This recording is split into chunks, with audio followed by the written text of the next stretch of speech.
Assalamualaikum, salam rahayu. Kalau ada permasalahan soal nasab, sebenarnya itu mudah. Mudahnya gimana? Ibarat benang bundet, cari simpul yang mengunci di dalam benang itu. Cari gitu loh. Munculnya tesis nasab itu berawal jelas lah dari pengakuan orang-orang yang suka mengaku keturunan Kanjeng Nabi tapi perilakunya buruk.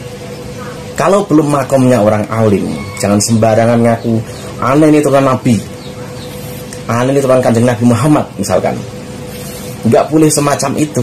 Ya akhirnya orang akan mengoreksi, benarkah dirimu itu seperti itu? Iya kan? Nah ini peringatan dari Kiai Marzuki untuk orang hidung yang mancung-mancung. Ini mancung nggak ini? Tapi maaf, saya nggak pernah mengaku turunan Kanjeng Nabi Muhammad. Ya karena saya nggak alim, siapa saya gitu loh. Jangan hanya modal sorban, modal baju yang kelihatannya seperti ulama, lalu seenaknya membohongi orang, seenaknya mempropaganda orang, seenaknya memprovokasi orang. Apalagi atas nama Kanjeng Nabi Muhammad, itu orang nggak gentle. Kalau orang gentle tuh nggak perlu pakai begitu, nggak perlu. Ya pakai dirinya sendiri gitu loh. Kalau ke panggung, ke atas panggung, ulama gitu kan, ya harus pakai ilmunya, tidak pakai yang lain. Kalau dulu ya sangat sering sekali Kiai Marzuki itu mengkritisi soal Habib yang bisa dibilang ucapannya di panggung itu nggak baik. Tapi untuk sekarang ini agak jarang, nggak tahu kenapa Kiai Marzuki ini. Tapi saya dapat di satu video yang baru lah termasuk pesannya, maknanya yang dia sampaikan saya tahu gitu loh, kemana gitu tahu. Dan yang membuat orang itu agak intoleran atau bahkan radikal intoleran itu kebanyakan di sisi logikanya kok. Logika dalam dia memaknai, menafsirkan, di situ saja sesungguhnya. Apalagi misalkan yang berbicara gurunya, udah ikut-ikutan gurunya, akhirnya ikut-ikutan. Apalagi punya pikiran merasa membela agama, membela Tuhannya. Kalau orang itu mampu menyelami dirinya sendiri, menyelami orang lain, dia itu tidak akan radikal kok. Kalau orang mampu menyelami dirinya sendiri, menyelami orang lain, dia itu akan moderat. Dan bumbu yang paling ampuh membuat orang itu melenceng dari agamanya, dari harokahnya yang awalnya itu misalkan benar, itu apa? Politik. Tapi kebanyakan orang itu kalah oleh yang namanya uang. Itu banyak yang kalah. Nah, yang paling aneh yaitu ada orang kalah oleh pengakuan orang yang katanya dia itu turunan Kanjeng Nabi. Itu lebih lagi itu. Hanya katanya, dalam darah saya ini ada darahnya Kanjeng Nabi. Waduh. Kalau orang kalah bahkan membela mati-matian, padahal sekedar katanya, bukti nggak ada, apalagi kelakuannya, ya kan? Harusnya sadar gitu loh. Bukti nggak ada, bukti kelakuannya malah terbalik. Nah, nggak panjang-panjang, ini videonya dari Kiai Marzuki Mustamar. Ya. Ketika tsunami menimpa saya, dituduh macam-macam, ya umat nggak percaya. Wong umat kemana-mana ngundang saya nggak pernah neko-neko.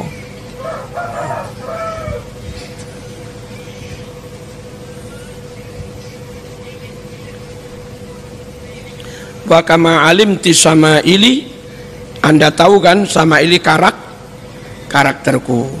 Di kitab Sahih Bukhari, di kitab Ihya ada bab Syama'ilun Nubuwah. Itu khusus hadis tentang bercerita sifat-sifat karakternya Kanjeng Nabi, As-Syama'il. Sampean kalau karakternya jauh dari yang disebut di hadis Bukhari, di Ihya, meskipun hidungmu mancung, nggak usah lah ngaku-ngaku keturunan Nabi, jauh kok. Nggak ketemu belas. Mending kami kan sekalian pesek, Mas. Nggak ada bahkan untuk ngaku-ngaku keturunan Nabi. Yang bangir-bangir loh, yang mancung-mancung itu.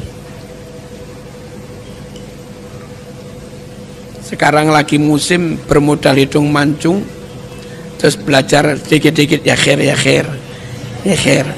khotib ya khair, subhanallah ya salam ya khair, asroh ane ente asroh, sama minyak wangi, sama kacamata hitam, sama tongkat, sama tasbih, sama serban, sama sal ya khair.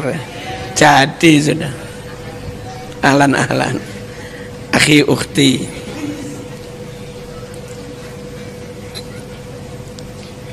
Saya jawab, Mas, ulama Nusantara kurang alim apa? Ngarang kitab bisa. Mbah kami di militer ngarang kitab banyak. Saya juga ngarang. Mbah Nawawi Banten juga ngarang. Syekh Mahfud Termas Pacitan ngarang. Dalam jumlah besar kitab gede-gede. Mbah Hasyim As'ari ngarang.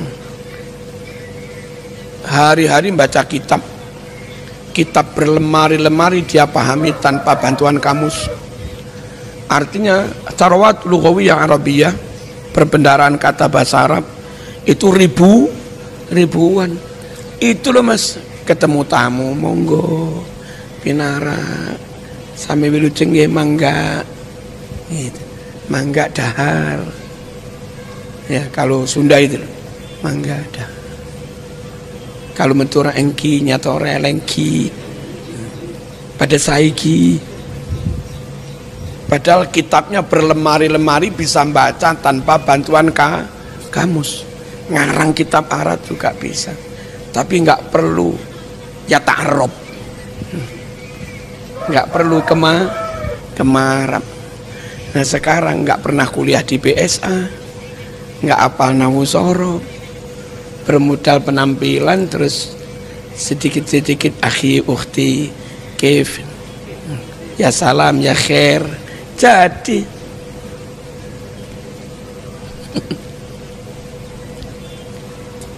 malulah ya malu.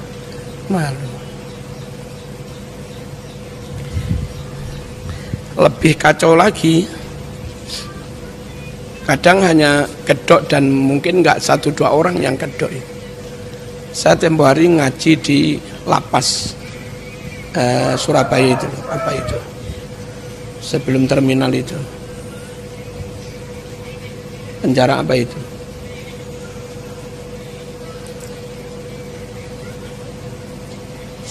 Sebelum terminal Mengurasi itu. Medaeng. Ya, Medaeng. Ngaji di situ di blok tahanan kasus narkoba. Saya masuk mau ceramah ketemu loh, ente pengguna juga. Dia kenal saya juga kenal. Aduh iki kacau ini. Kadang masyarakat nggak ngerti, dicium-cium tangannya. Ternyata pengguna.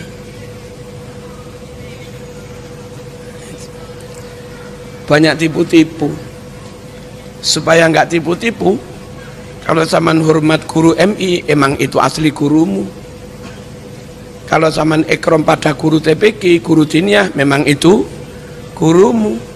Nyata. Yang lain-lain, ya kalau jelas kami cium tangannya, kalau lamnya jelas ya nanti dulu. Lamnya jelas, nggak jelas. Kalau saya cium guru TPQ emang jelas guru saya. Kalau cium mertua saya emang jelas. Cium orang tua saya memang jelas. Cium Pak Mudin, hari-hari masyarakat tahu dia Pak Mudin, khotib, ngimami tahlil, nalkin mayit, jelas. Mereka yang jauh-jauh terus bermodal penampilan minta cium tangannya, ya nanti dulu Mas, belum jelas ya. Dia Mas Duki Mahfud cerita, karena penampilan begitu namanya orang kampung lugu banget. Ada tamu hari Jumat pakai penampilan syekh itu, diminta khutbah sama yang ketamuan itu. Nah ya kok ya mau disuruh khutbah, katanya kayak Mas Duki, kacau khutbahnya. Begini katanya, wallahualam, i'lamu annani khatibun wa antum mustami'un, wa'lamu annani qa'imun wa antum jalisun, Wa'lamu aidan annani alimun wa antum